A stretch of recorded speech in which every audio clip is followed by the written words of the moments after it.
In this session, Donald Clark will be talking about how artificial intelligence is being used for learning and how you can implement these tools in your work.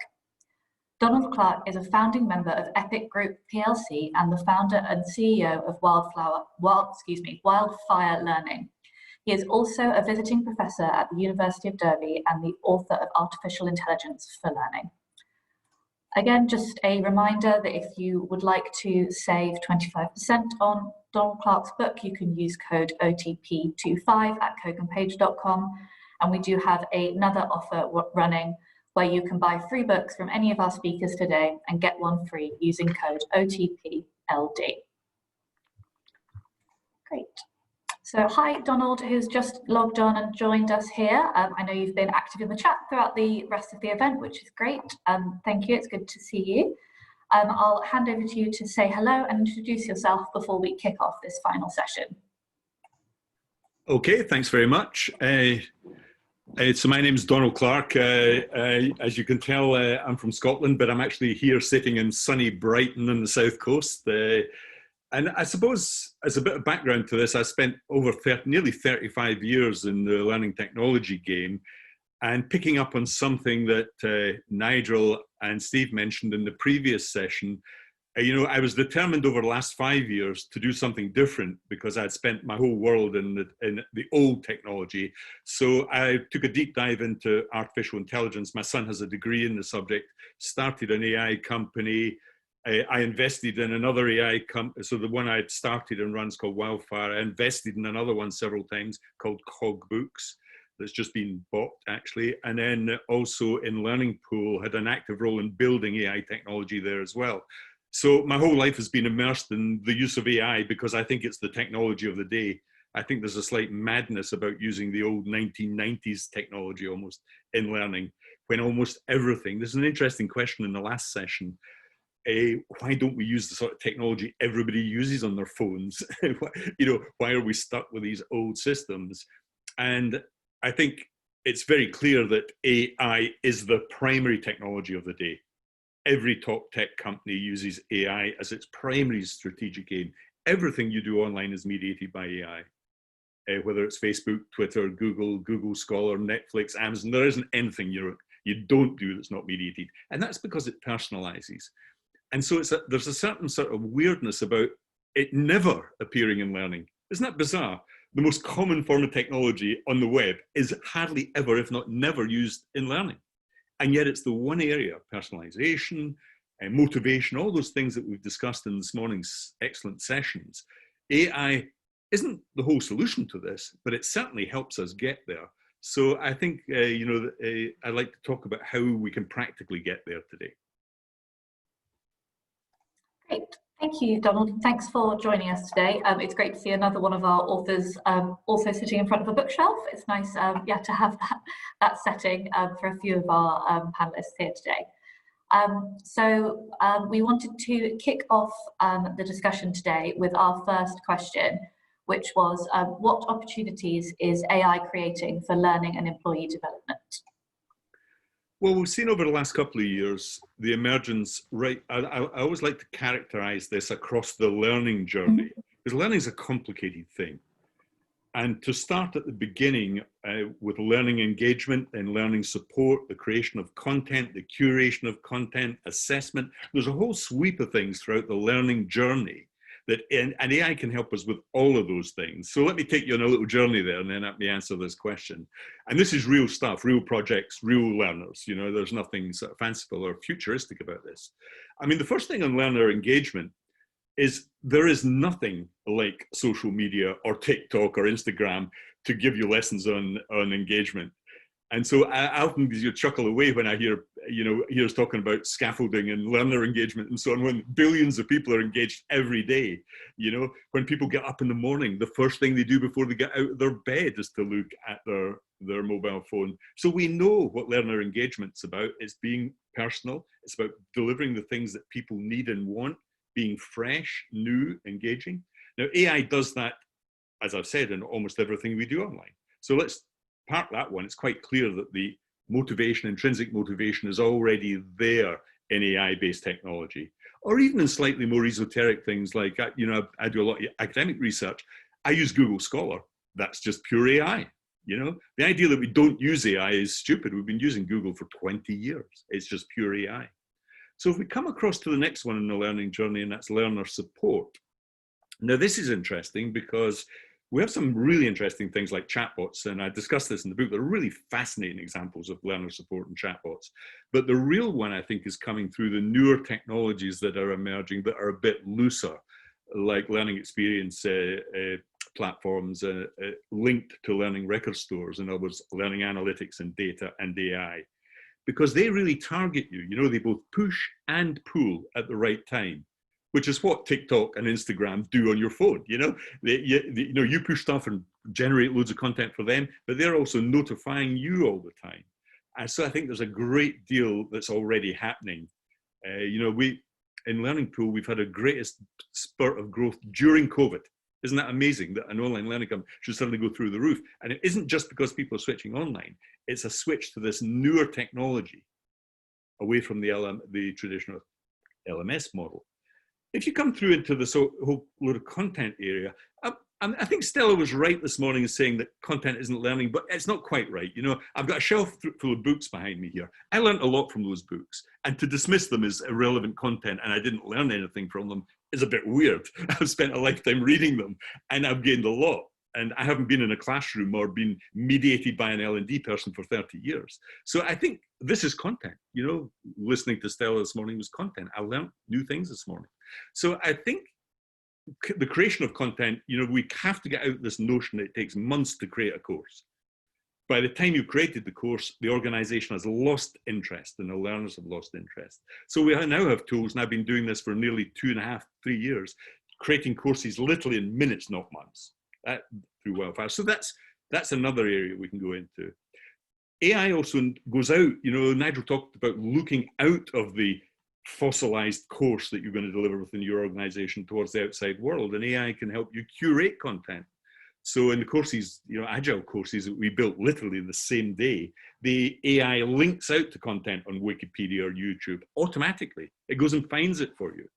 You know, if there's a puzzling technical term in medical training, you know, hypertrophy or whatever, it will automatically create the link to hypertrophy, and you can just go off and find out what that means, come back to the course.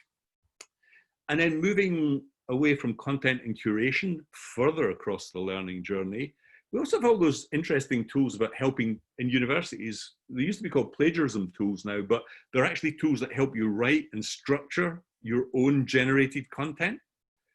And we have a very interesting thing that is, many of you may have read in The Guardian yesterday, I think called GPT-3. Well, it's a weirdly technical thing, but it's a mind-blowing bit of AI. It will literally, you ask it a question and it delivers back an essay. I've seen some amazing stuff using GPT-3. We've been using it ourselves, where you can actually talk to historical figures. So I can get Karl Marx up and ask Karl Marx questions. And what the AI does is dig into the works of Karl Marx and other Marxists to give you replies back. So we're suddenly seeing AI deliver very high-end, interactive, really sophisticated critical thinking type tools that I think will change the world. Remember, GTP has just been released. Imagine what GPT-10 is going to be like. It will be mind-blowing. And then we move into assessment towards the end of the learning journey. Again, all the ID stuff for online learning is all done using AI, whether it's face recognition, loads of the proctoring is. There's adaptive learning techniques as well. Feedback, I missed that one, but adaptive learning has absolutely exploded, not in Europe or the UK where nobody uses it, but in the States. On 101 college courses and in corporates. You can see why this works. You know, it's a bit like your sat nav on your car or GPS. If I was driving from Brighton to Haywards Heath and I went off course, my sat nav gets me back on course. And of course, that's what we need for learners. That's what real scaffolding and feedback is.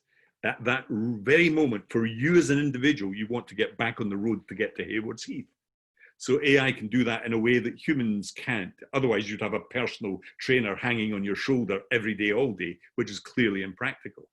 So right across the learning journey here, there's a ton of things that are already being done in anger with real large numbers of learners.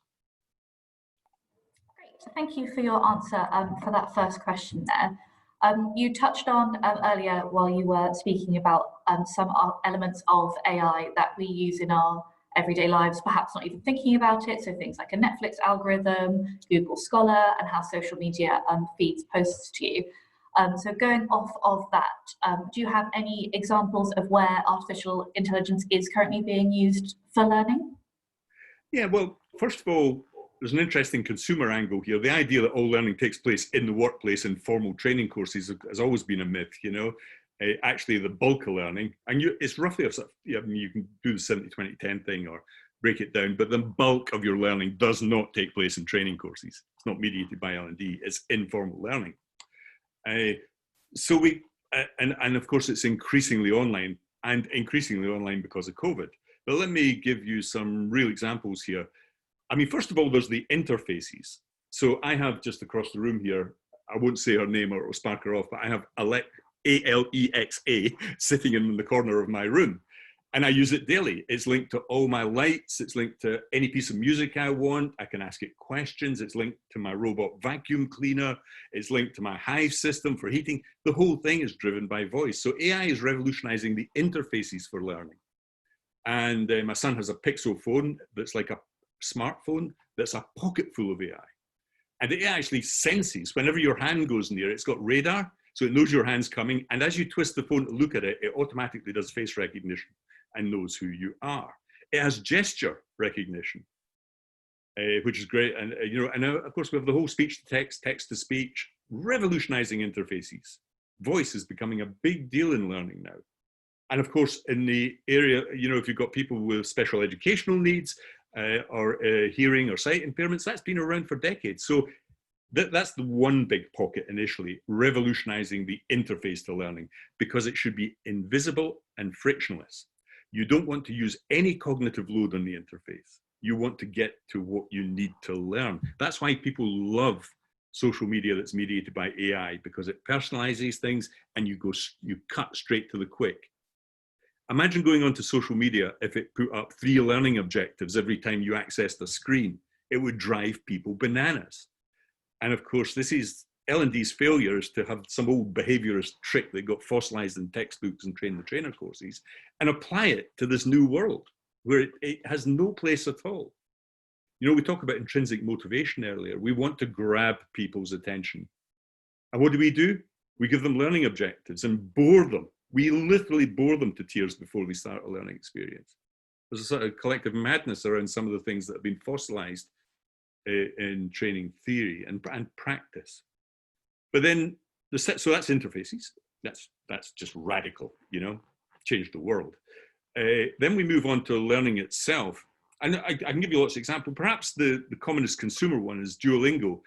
And I really would recommend that all learning people have a look at Duolingo.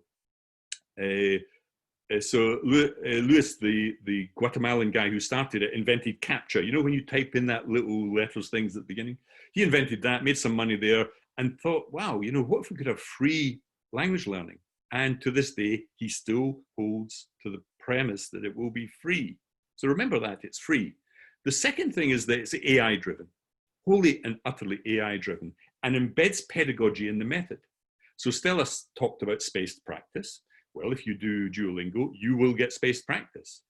It also involves the forgetting curve. So if you go away for a week and don't do anything, it takes you back because it knows you've forgotten stuff.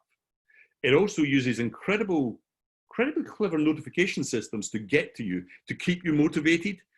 And it's very interesting, the most popular, the thing that, remember, this is worth $1.5 billion, this company.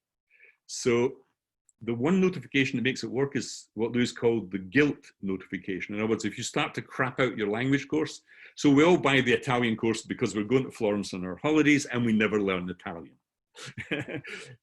But this sort of pulls the guilt string. So if you start to crap out, it comes at you and says, hold on, don't do it.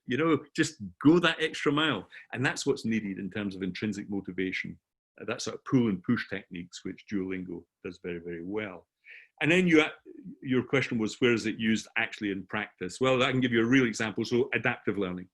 So adaptive learning is used in a whole rake of courses in American universities, and most notably in Arizona State University, where I was most involved.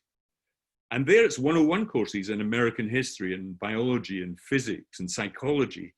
And you get a dogleg in attainment because it's personalized for every individual learner. And these are kids who often struggle with the 101 courses. And then they drop out university, but still have the loan, which is catastrophic. So I think that's a very good example. In fact, Arizona State University liked the software so much they bought it. I've never known a university to do this, but that's how successful this was. So think about that, let that sink in for a minute. And then of course you have the whole chatbot learner engagement thing, which is coming of age, especially with newer technology that's a lot smarter to allow the flow of chat to happen. We have the really famous example of Georgia Tech that was 2 or 3 years old now, where they replaced one of the 9 teaching assistants. Okay, they swapped one out for the chatbot, and none of the students noticed. In fact, they put it up for a teaching award. So how weird is that? And of course, they put it up for a teaching award because if you've been to college or university, you will know that the member of faculty is unlikely to get back to your email within an hour, a day, a week. And this thing was coming back immediately. And of course, the beauty of it was it was coming back so quickly that they had to put an inbuilt delay to make it look as though a human was typing. So we have advances in AI across natural language processing, all sorts of areas, on interfaces, on the creation of content, on web crawling for curation, for the delivery of chatbots, for assessment and adaptive learning. All of these things are very, very real. And I go into a lot of detail on each one of those in the book. It sort of follows the learning journey and says, this is where you can use it in anger. Great, thank you for your answer there and for sharing those real life examples. Yes, I've read that case study about the tutor bot in your book, it's very interesting. So our next question, which you touched on in your answer to the opening question today, but it is, how can AI improve learner engagement and support? Well, yes, I touched that one. I mean, that's its main role, really. You know, feedback is the thing that propels learners through a learning experience. You know, if you give good feedback, that's what all social media does. You go on there, you get stuff back and you contribute. There's dialogue on Facebook, on Twitter. You know, it's engaging because there are feedback loops. And AI personalizes feedback. It gives you very precise and detailed feedback, the feedback you actually need, whether it's through an LXP system, which is becoming increasingly common in big global organizations. I think we'll see the switch away from the LMS delivering courses. Courses are still important, formal learning, but most learning is informal. So I think we'll see the rise of this pushing and pulling and engagement. But adaptive learning was the perfect example of strong, detailed feedback to you as an individual at that very moment when you need it, not generalized feedback. So it's already working. Great, thank you. So our final question from me before we move on to questions from our audience. I can see some great questions coming in on the chat already, but do keep dropping those in there so we can pick that up shortly. But our last question from me is, how can you get started with artificial intelligence in your organization? Do you have any recommendations? Well, the first thing is not to imagine that you need to hire a couple of machine learning programmers and do it yourself. The first thing is to understand what it is, and don't be too scared by it because it's everywhere. It's absolutely ubiquitous on everything you do online, whether it's on your laptop, desktop, or smartphone. So you can already use it. I mean, if you're encouraging the use of Google and Google search and the use of YouTube, you're using AI, because that's the only way you can access something on YouTube is by searching for it and getting it, or the personalized tiling on your YouTube screen, which is driven and mediated by AI. So you're probably using it already. And the point is, I suppose, is not to sell AI as such, is to use services that are increasingly personalized and increasingly engaging and interactive, as opposed to the more traditional online or e-learning was very much like multimedia presentation, you know, videos, animations, you know, you're watching a lot of stuff thinly populated by multiple choice questions. I mean, when was the last time, I mean, the only time you see a multiple choice question on Twitter or Facebook is one of these horrible, crappy little polls that nobody takes seriously, you know. Engagement's an entirely different thing from multiple choice questions. This is another really interesting area in AI. So we've been working a lot on allowing learners to do open input, you know, this is how people teach and how people learn. What do you know about this? What do you think about this? And you type something in or you speak it. And then we use semantic analysis of the answer. That's a wonderful thing because that's real dialogue as opposed to a multiple choice question where the answer is on the screen in front of you. But coming back to how the organization may use it for real, first of all, have a look at AI delivered services online that are already there. Now, in both education and training, we don't nearly pay enough attention to the reuse of free resources on the web. And yet when you ask learners how they really learn, so I was in Stanford last year with a room full of medical students, really bright kids, and we asked them to rank their learning resources. Google #1, YouTube #2, and on it went. The lectures didn't get into the top 6, which shocked the faculty. So you've got to tap into what people are already using for learning because it's already using AI. I would highly recommend a look at using AI to create courses. That's what I do for a living now, it's in terms of pure business. But you can create courses very, very quickly using open input, semantic interpretation of the answers. You can build those things in a day now using AI. That's eminently possible. Adaptive learning is another one that tends to be more in the education sphere because it deals with longer courses. But again, go to cogbooks.com. That's a really good British company. All of their customers, every single one is in the States. It saddens me that nobody in the UK or Europe is doing this stuff. And yet, when I'm culling the web for examples, China, US, Europe, nil. I think there's a reason for that. I think we're sort of seeing ourselves as regulators. Everybody wants to go on a course on ethics in AI. Nobody wants to do AI, and that's the difference. I'm naturally maybe an optimist on this and think that we're missing the boat here if we're not careful. So there are many, many things that can get you started here. Yeah, try them. Great, thank you. So as I said, we'll now open up our audience Q&A. Please keep sharing your questions, but do make sure that your chat settings are set to all panelists and attendees, not just all panelists, so we can all see your comments and get a discussion going on the chat itself as well. So our first question comes from Dora, who is asking about building algorithms and says, how do you address the diverse reality/mental models when building algorithms? Well, an algorithm is a very simple thing in many ways. Okay, so if you go through a course on how to build an algorithm, the first one you'll do is a sort algorithm. So I can give you a set of random numbers between 1 and 10, and you write an algorithm to reorder it, okay, in ascending order. There is no way that's going to be sexist, racist. It's just a piece of maths. And I think people get carried away with this idea. They anthropomorphize the algorithm world a little bit.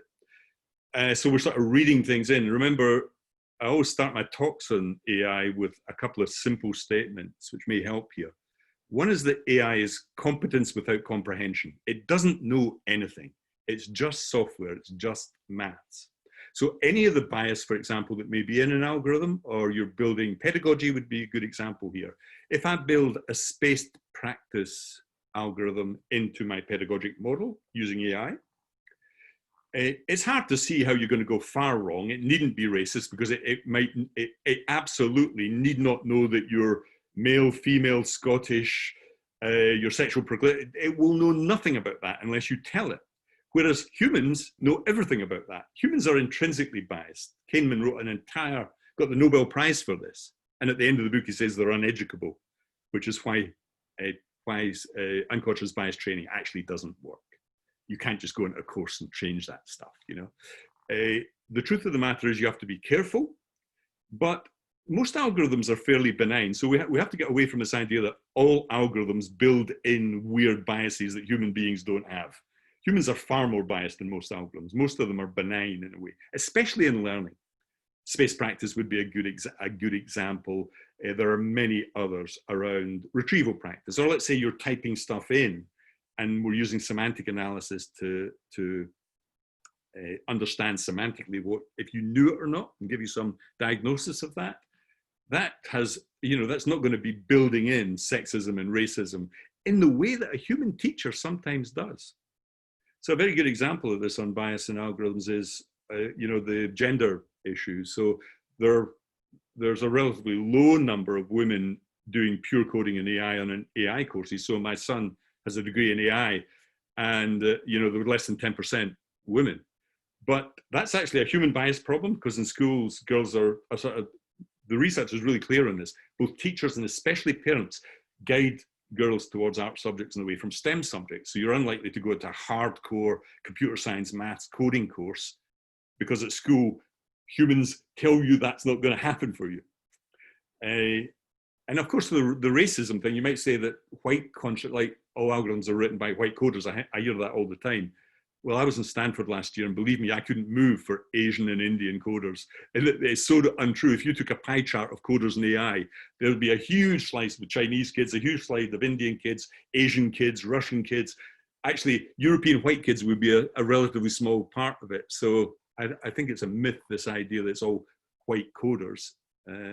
So let's not over-anthropomorphize the problem here. There can be problems in decision-making, but remember, AI is just statistics. It's statistical techniques, and the science of statistics is about removing bias. That's what it is. Our brains are full of biases. Statistics attempts to identify the bias, mathematical bias, and eliminate it. So you can always improve an algorithm. You can't do much to improve the brain, which is why all the evidence shows that diversity training doesn't actually work very well. Thank you for your answer on that one, Donald. Sorry, that was long-winded. Sorry? That was very long-winded, that answer. That's okay. If anybody currently watching is interested in more about unconscious bias in the workplace and how we can separate that from business processes, one of our previous events featuring Stephen Frost and Raphael Adina was all around discussing this. So you can find that recording on our website if you'd like to dive into that topic a little bit more. But our next question from our audience is from Soil, sorry if I'm mispronouncing your name, who has said that from their perspective, VR training has predominantly been used for training in mining companies, but how do you think implementing VR, so virtual reality training, could happen in the banking and finance sector? So you mentioned VR training there, was it? Yes, sorry. Yeah, yes, that's VR. right. I mentioned this in the book, Andrea, because I've been involved in VR projects as well. And one of the interesting things about VR is it's when it comes together with artificial intelligence. In fact, this already happens. So the VR industry is now driven by the games world. So I have two sons who have been heavyweight gamers, and we've had VR kit here for years, and all the early development kits. One of the interesting things about the early use of VR in games was that all the characters were AI driven. It's very common in gaming that your opponents, who are virtual, are actually driven by algorithms that are very sophisticated, the characteristics of those, the behavior, their strategies and tactics. And so I think VR in the gaming world has already folded in AI. And you'll see that in the training world as well. So if you have very sophisticated training around getting off, the one that comes to mind is getting off an oil rig when a fire, you can actually set the fire anywhere randomly on the rig, and people have to react. So these are almost randomized scenarios, but some of this is AI driven, the behavior of the other people in the rig, people panicking, someone giving you the wrong direction, the things that do happen and cause problems. So I think you'll see this confluence with AI and VR happening in the future. The second part of that question was about finance. So I spent, 20 years delivering, training into all the major banks that you can possibly imagine. And that was in the days before AI. I would absolutely change the compliance training towards a much more sophisticated form of training to get out of that dull, plodding through screen by screen, answering multiple choice questions. I don't think, well, it clearly didn't work. We had the financial crisis in 2008. So let's not imagine that any of this stuff ever did work. Things have got a lot better, to be fair. There are people doing really good stuff, but I'm not too sure that it's good enough. And there are all the things I mentioned: adaptive learning, scaffolding, feedback, bringing in the ambiguity, and just asking people, well, on money laundering, can you give me an example of where you think money laundering, and you type it in, and there's semantic analysis. That's engagement. That will get you by the throat. Can you think of an example where you might have been guilty of money laundering? Have you ever used an offshore bank? Stuff like this, I think we're missing a trick here by not adopting things that are on the plate already, you know, by sticking to, I mean, can you imagine? I've been through loads of these courses because I've been on the boards of big public organizations. It's mind blowing how primitive they are.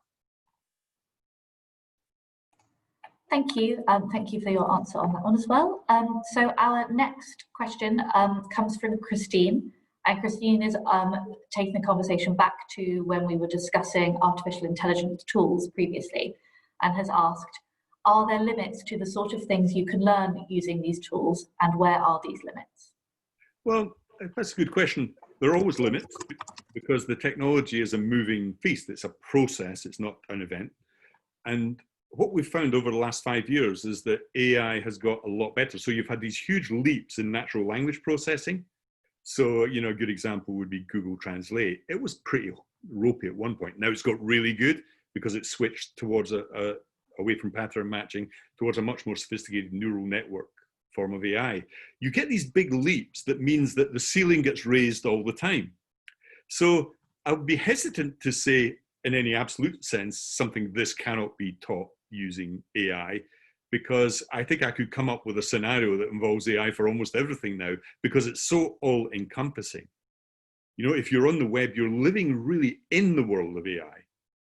So I think there's almost always a contribution that it can make to almost any learning task. But clearly there's a whole load of to go back to the basic taxonomy of learning, which is what we should do here. There's a whole load of psychomotor skills that AI is not going to be of much use to, you might think. But let me give you an example. I play tennis, and I was involved in a VR project that was looking at the very specific torque in your upper body on a serve, mediated by an AI analysis of the sensors on the tennis racket. So even psychomotor skills that involve movement, machinery, driving vehicles, flying planes, whatever, all of that now suddenly comes into the AI mode because it can do sophisticated data analysis and give you instant feedback of what you might be doing wrong or right. So the omelet's constantly be folding in new types of learning into the AI fold, as it were. Thank you. Sorry, I stopped you getting your drink there. Sorry, yeah, we just coincided at that exact moment. So our next question comes from Sharon, and it's slightly outside of the learning space, so if you don't have any thoughts on this one, that's absolutely fine. But she has asked, how will AI change the role of a recruiter? Yeah, well, this is a really good question because, of course, it already has. So the big disruptor in the recruitment field was LinkedIn. LinkedIn is an AI-driven platform. It makes a ton of money in recruitment, and it makes a ton of money because of its AI. Now, there are several aspects to this. I actually am a huge fan of AI in recruitment. Having recruited hundreds of people into companies myself that I've run, I know how primitive the process is. You know, the pile of application forms, the cursory glances, the bias in judging people on their name, their sexuality, whatever. I've seen all that bias for decades. And so if you have a system that completely puts all that to one side and is judging people on their competencies, which is what it should be, personal specification and competencies, then perhaps we have a chance at last of really solving that diversity and recruitment issue, equality, gender equality, and so on. Those problems were caused by human beings. I think AI, in a sense, solves many of those recruitment problems if they're done well. If they're done well is an important thing. So it's already had massive impact and will continue to do so, I think, Sharon. Yes, absolutely. Thank you. Sharon and anybody else who's currently with us today, if you're interested in more discussion around recruitment and how the role of a recruiter is changing, we do have a recording of our event with Katrina Collier, who was all talking about recruiters as the changing face of technology continues to develop. So I would recommend checking that out as well. There's a question asked by somebody I just noticed, because it's quite a good one, by Kurt on mentoring on AI. Oh yes, do you know of any AI mentoring tools and AI well-being chats or tools? Yeah, this is an interesting question. It's a very new thing, this, because chatbots were pretty sort of functional. You know, you might go on a travel site and it does a chatbot and it seems like incredibly primitive. But the first person who really looked at this in detail was Roger Schank in the States for a big defense contract. And I like that stuff because real teaching isn't about just giving the answers to questions. It's about encouraging the learner to find the answers out for themselves, which is why I like retrieval, you know, and I was asking you a question, you retrieve it from the back of your mind, you struggle with trying to come up with the answer. That's real learning. Now, these mentor bots do precisely that. It might suggest that you go off and use a specific type of search in Google if you're looking for a quote. You know, it might suggest a skill. It might suggest a destination or a place or a person. So I think mentoring is already being implemented in the chatbot world with some success, I think. You know, it's still early days, but these newer tools like GPT-3 are fueling chatbots as well. So they have this massive corpus of text, and they can go and find answers and make suggestions in a way that are quite sophisticated. So good question, Kurt. Mentoring is coming. Great, thank you. And thank you, Kurt, for that question as well. The next question I wanted to ask comes from Westy, and there's also been some discussion from various attendees in the chat following this.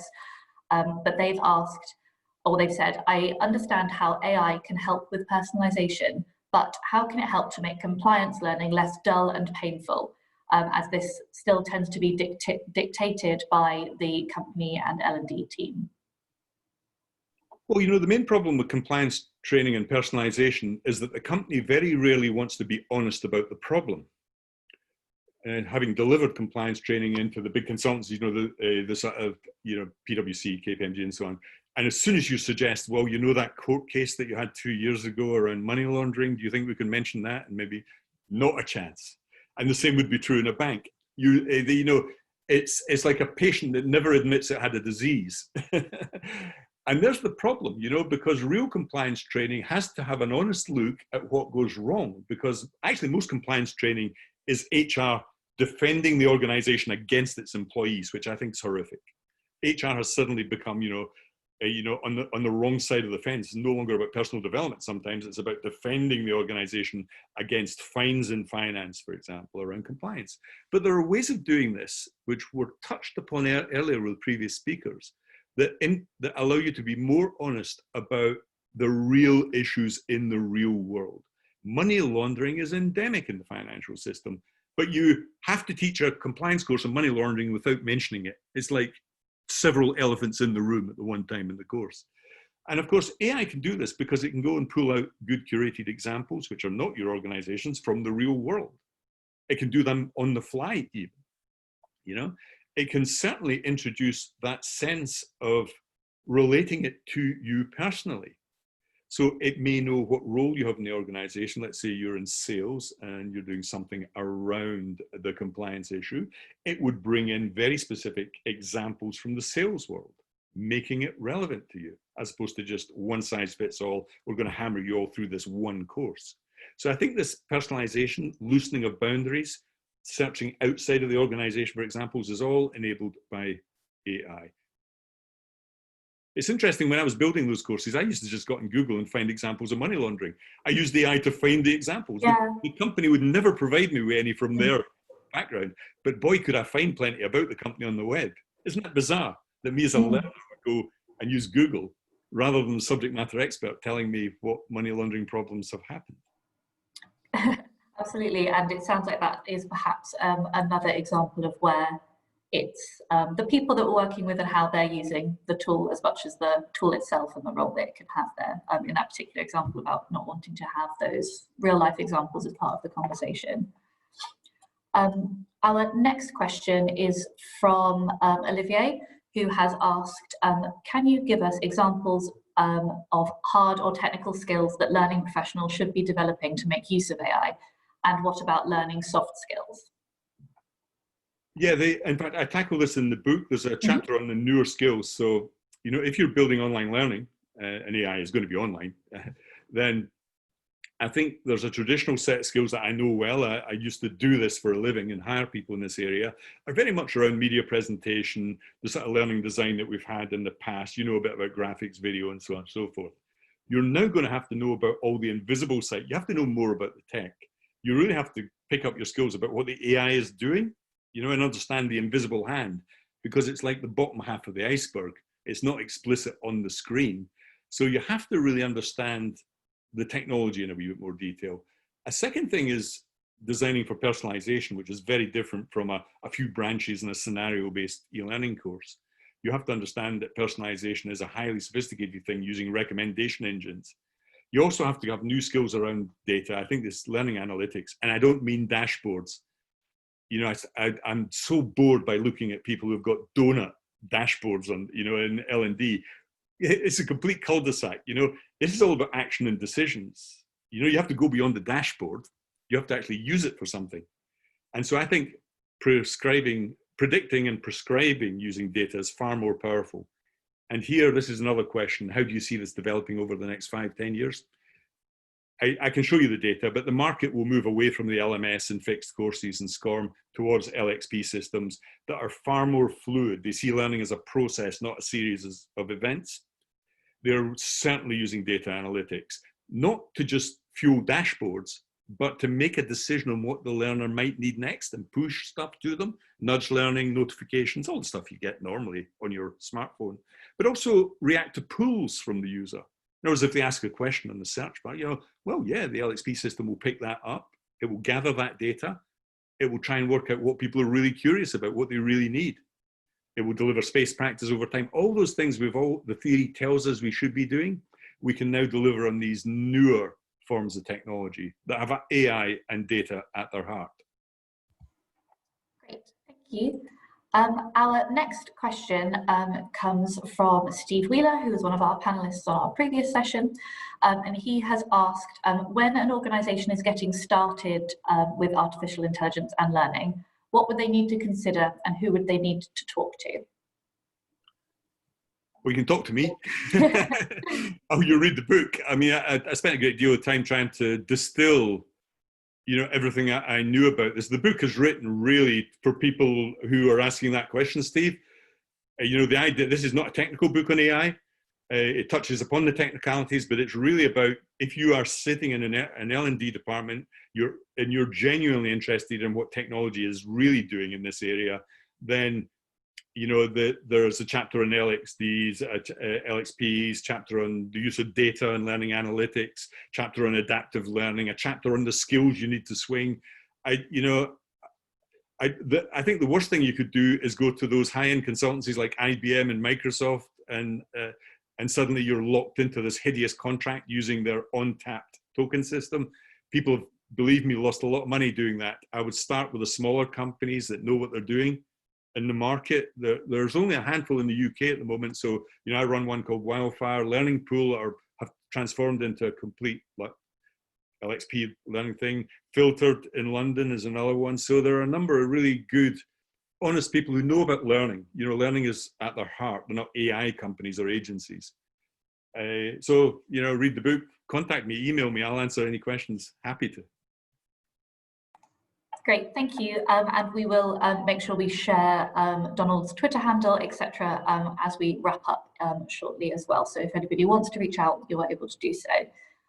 We are coming up to our last 10 minutes of this event, and therefore also of the question and answer section. We still have a few really good questions from our audience. So I'm going to suggest that maybe we can do kind of 1-minute answers for the next few to try and get through as many as we can, if that sounds okay. Perfect. So our next one comes from Nigel Payne, who again was one of our panelists on the previous session. Nigel has asked, how can artificial intelligence get at deep engaging learning and not just instant answers and simplistic solutions? Well, deep, you know, I would argue that, you know, when I'm deep in a subject, then I'm usually online. You know, I'm not in a room having casual chat. You know, I've got focus. I want to find things out. I'm thinking, I'm reflecting. I'm really in the bowels of a problem. Then I'm invariably using Google Scholar and Google and a whole raft of tools here that really matter, you know, because that's the way of getting depth. I mean, there was an interesting session earlier on, does evidence matter? You can go on and find the evidence about emotional intelligence or whatever, you know, it's at your fingertips. So I think the great thing about the web and the way it has evolved is that deeper access. Now that's the knowledge side of the equation.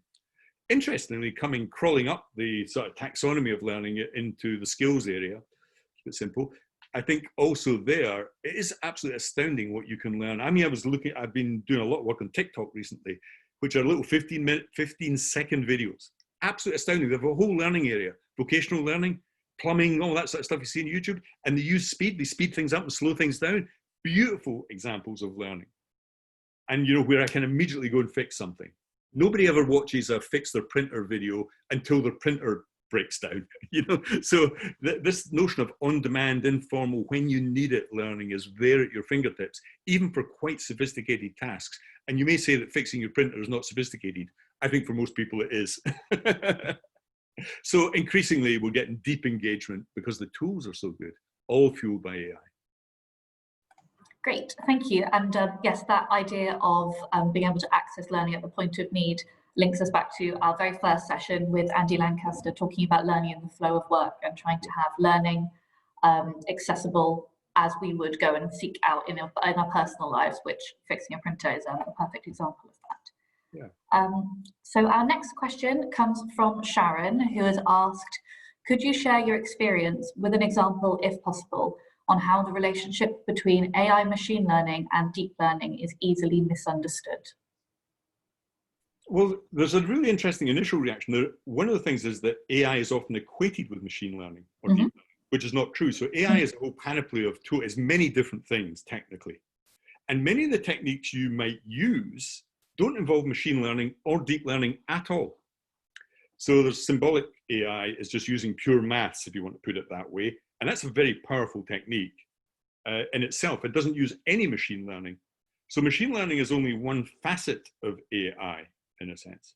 But of course, there are many examples of actual machine learning and then deep learning, namely neural network type, you know, structures that really do a powerful job. And I gave an example earlier, but there are many on the web. Google Translate is perhaps the one that's maybe the best example because it was using this big corpus of text. It was actually using all the translations from the UN. It just had all of that. And it went searching for the best match whenever it did a translation.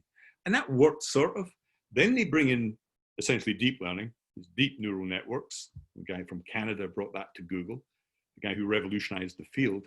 So we're suddenly have this, in a sense, gear change in functionality. Google Translate overnight, suddenly people noticed it got really good. And this will increasingly happen as AI techniques, especially the two big areas on image recognition and natural language processing are both proceeding at such a pace that we're getting revolutions overnight. The other big one is, honestly, have a look at GPT-3. Type that into Google. There was an article in The Guardian yesterday. It will blow your mind what's happening in natural language processing. This thing just, if your kid's got a piece of homework, they press a button, ask it a question, it will come up with an essay in a second. It blows higher education essay assessment out of the water, of course.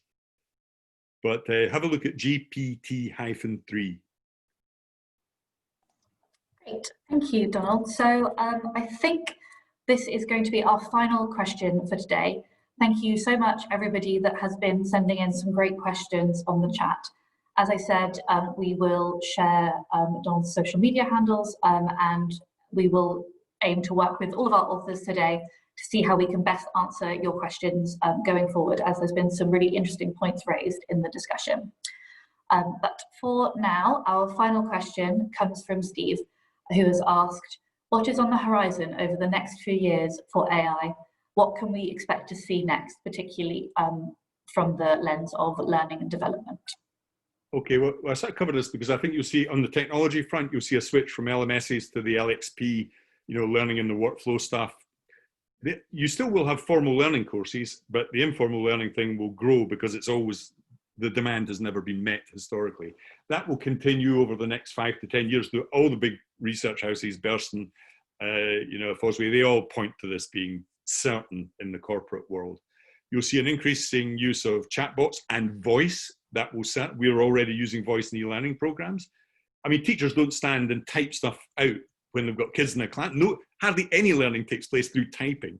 So I think the revolution in interfaces through gesture and voice will be coming. Speech to text, text to speech. But I'd like to end on something which is a real future like leap. I'd advise people to go and look at Elon Musk's Neuralink video on YouTube.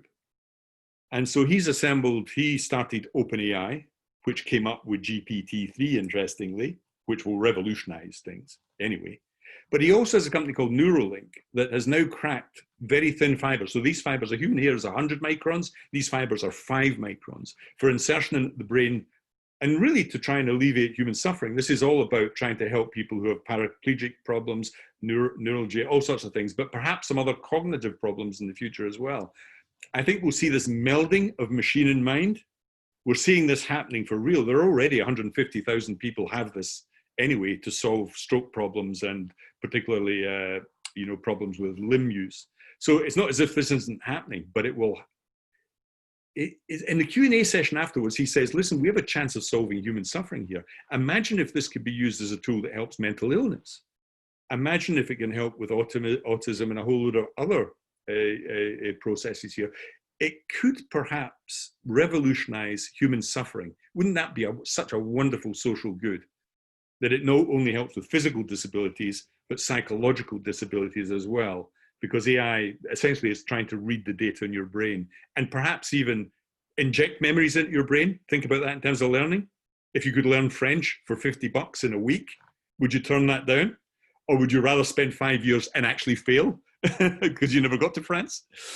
So I think there's some really, I talk about this right at the end of the book, have a little sort of, leap into the absolute future. But I think this melding of machine and mind is really interesting. It has its dangers, of course, but maybe we could end on that sort of rather bizarre thought that it may end human suffering. Thank you. It's nice to end this final session kind of looking ahead to the